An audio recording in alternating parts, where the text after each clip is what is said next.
अधिकारों की क्षति के कारण सामाजिक विभाजन की भावना जागृत होती है। चलिए, इसमें हमें मूल अधिकारों के बारे में बात करना होगा, तो ये वीडियो शॉर्ट वीडियो नहीं बन पाएगी। चलिए एक एक करके जानते हैं। सबसे पहले समानता का अधिकार। आर्टिकल 14 से 18 के तहत समानता के अधिकार की बात की गई है, जिसके अंदर बताया गया है धर्म, जाति, नस्ल, जन्म स्थान और लिंग के आधार पर किसी प्रकार का भेदभाव प्रतिबंधित है। इसमें सबसे पहले हम बात करते हैं आर्टिकल 14 की, जिसके अंदर कहा गया है भारत के सभी नागरिकों के साथ सरकार समान व्यवहार करेगी।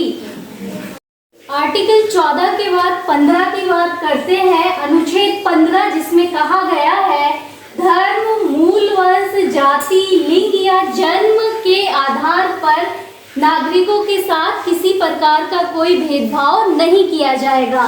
और आर्टिकल 16 बात करता है अवसर की समानता की, अर्थात देश के सभी नागरिक, चाहे वह किसी धर्म, जाति, लिंग से बिलोंग करते हो, सभी को समान अवसर उपलब्ध कराए जाएंगे।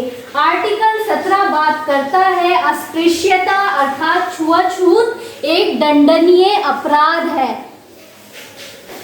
और लास्ट अनुच्छेद 18, जिसपे कहा गया है कि राज्य सरकार द्वारा सभी उपाधियों का अंत कर दिया गया है, केवल शिक्षा और सैनिक क्षेत्र को छोड़कर। इस प्रकार से हमने जाना कि ऐसे कौन से अधिकार हैं जिनका क्षति या जिनकी क्षति होने पर समाज में सामाजिक विभाजन की भावना जागृत होती है। इस क्वेश्चन के आंसर के लिए मैं आपके सामने एक टेबल भी बनाकर प्रस्तुत कर रही हूँ, जिसके माध्यम से आप मोटा मोटी अपने आंसर को सटीक जवाब प्रदान कर सकते हैं। चलिए देखते हैं। में हम जानते हैं कि किस प्रकार से इस क्वेश्चन का समापन किया जाए, अर्थात सार लिखा जाए।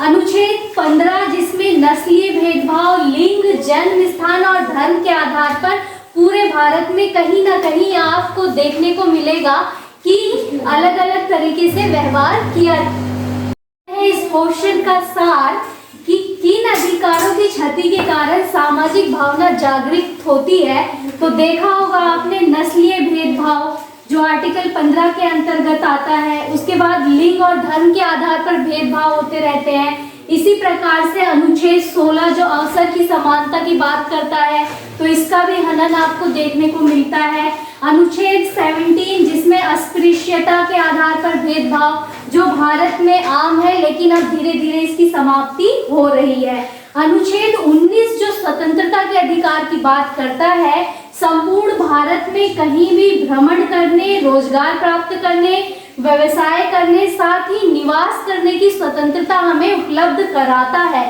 लेकिन इसके बावजूद महाराष्ट्र और असम में उत्तर पूर्व के नागरिकों के साथ समय समय पर अनुचित व्यवहार किया जाता है और कहा जाता है कि आप अपने राज्य लौट जाइए या अपने राज्य में ही जाकर निवास करिए। तो इस प्रकार से एक बहुत इंपॉर्टेंट क्वेश्चन जो 6 मार्क्स का आता है, मैंने आपको लॉन्ग वीडियो के माध्यम से बताने की कोशिश की। अगर आप 1 से 2 बार इसको नोट्स बना के पढ़ लेंगे तो एग्जाम में आप पूरे 6 से 6 नंबर प्राप्त कर सकते हैं। मिलती हूँ नेक्स्ट वीडियो में। थैंक यू जरूर करिएगा, बहुत मेहनत से बनाई है मैंने ये